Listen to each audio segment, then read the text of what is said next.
So I just got back from a date, and on this date, I found out that this dude that I've been sleeping with for like 6 months, like in this long situationship, is fucking married. Oh, what a surprise. This guy didn't want to commit to you, and you were aware of that, thinking that for some reason in the future things will change.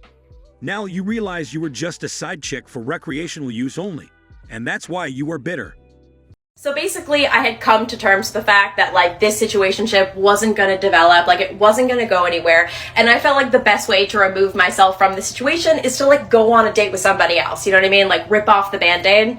Okay, so once she realized that was used by the previous guy, she quickly hoped into dating scene to get another dude, to have the recovery from last one. What a fantastic idea. So I'm on this date with this guy who is perfectly nice, and I feel kind of bad because he's totally irrelevant to the story, but the guy that I'm on the date with is in medical school. He's like just finishing up, and he's like actively applying for residency positions.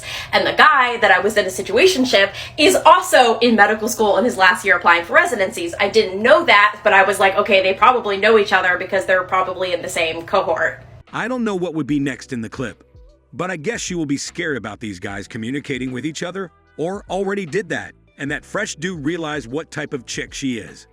And so I don't really know a lot about like the medical school process, and so I asked like, oh, what happens if you don't match? And he starts telling me about like these few people in his cohort that are really struggling, that have like haven't gotten any interviews from residency programs, and they're concerned that they're not going to match, and how it's like a legitimate concern.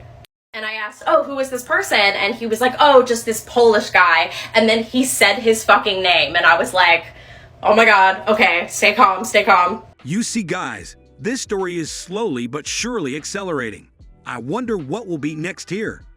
And then he goes, yeah, it's kind of messed up because we were really good friends at the beginning of the program, but he turned out to be kind of an asshole, which was kind of sad because I met his wife, and his wife seemed really nice.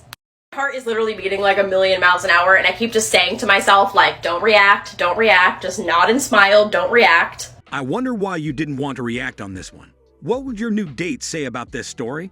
Do you think he will be smiling and thinking that this was a funny story, that you were his side chick? So I do the only thing I can do, which is already unhinged. I get into my car after the date, and I pull up the guy from the situationship, and I text him, and I know he's on vacation, and so I just texted him, and I said, hey, I hope you're having a good vacation. Tell your wife I said hi. And now I'm just home by myself, just like sitting on this, like reeling, like just... And with all this situation, all this story here, you think you have won, because this dude has a wife. You were used for bedroom fun, and here on the TikTok ranting about this situationship, trying to reverse the situation 180 degrees so that you will feel better about it. But no, like females have these boxes where they put the labels on guys. Men also do this stuff. Deep down inside, you know how he labeled you. So that's why you are bitter here on social media.